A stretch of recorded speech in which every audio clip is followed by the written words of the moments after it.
Magandang gabi ba sa Pilipinas? Narito po ang kalipunan ng mga pangunahing balita ngayong araw ng linggo. Ako ang inyong lingkod, Joseph Arapina, kasama si Ms. Diane Kerr at ito ang PTV News.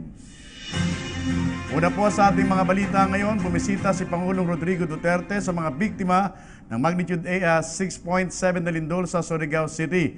Dito po ay nagsalita ang Pangulo sa harap ng mga naapektuhan ng lindol at sinaksihan din po niya ang isinagawang relief operations na pinangunahan naman ng Department of Social Welfare and Development o DSWD kasama Secretary Judy Taguiwalo. Samantala po umabot naman sa 7 katao na ang bilang na nasawi sa nasabing lindol at ayon po sa DSWD mula sa Surigao City po naman may report na yung tatanggapin live mula kay Miss Lala Babilonia. Lala, kamusta dyan?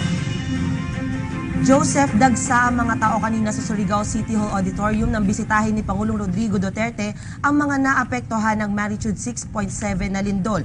Pinangunahan ni DSWD Secretary Judy Taguiwalo kanina ang pamamahagi ng relief goods sa mga ito.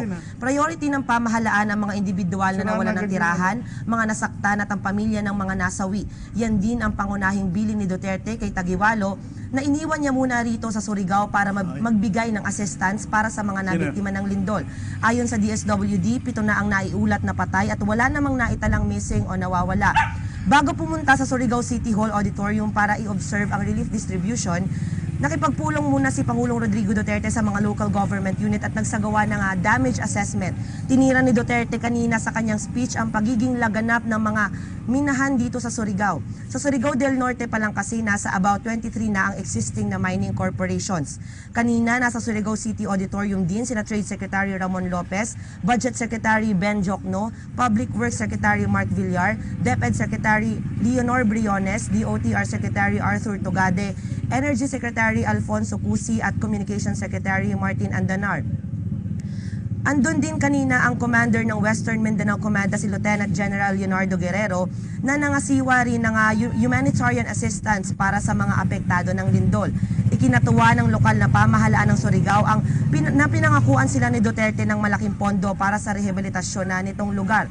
2 billion pesos ang sinabing budget ni Duterte pero hindi pa naman kinumpirma ni Budget Secretary Ben Diokno kung paano ang breakdown nitong nasabing allocation. Samantala, gumagawa na rin ng mga pangunahing hakbang ang Department of Public Works and Highways para sa pag-ayos ng infrastructure facilities dito sa Surigao. Ayon kay Secretary Mark Villar, inuna na nila ang pag-ayos ng major bridges na may nakalaang mahigit 2 million pesos na pondo. Ayon kay Surigao City Mayor Ernesto Matugas, nagkakahalagang 6.8 billion pesos ang napinsala ng nakaraang lindol. Hindi pa rito kasama ang airport road sa Surigao na sa ngayon ay ina-assess pa rin ang halaga. At yan muna ang pinakahuling update mula rito sa Surigao del Norte or sa Surigao City. Para sa PTV News, Lala Babilonia. Maraming salamat sa report na yan, Lala Babilonia.